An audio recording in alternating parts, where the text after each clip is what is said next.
नमस्कार दोस्तों, हम पूजा जौनपुरी आज एक छठी माई के गीत सुनाई और चैनल को लाइक और सब्सक्राइब जरूर करना।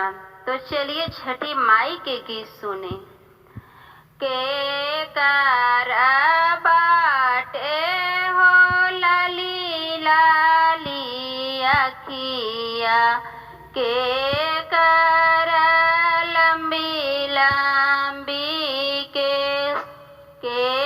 करही बाटे हो लाली लाली अखिया, के कर लंबी लंबी केस, के कर पियावा बाटे परदेसिया, के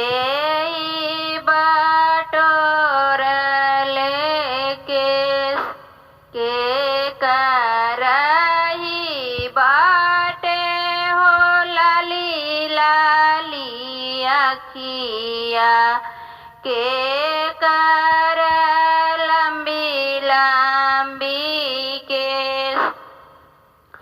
सूरज बाबा के हो लाली लाली अखिया, छठी मई के लंबी लंबी केस।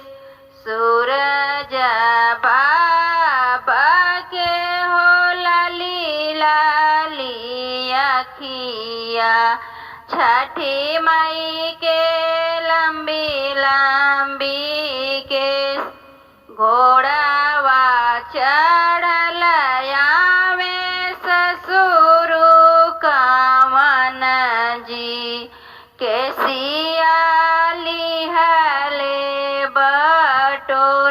घोड़ावा चढ़ल आवे ससुर कावन जी, के सियाली हले बटोर।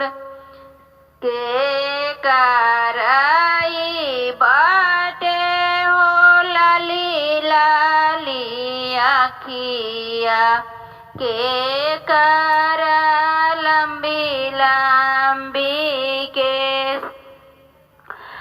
सूरज ही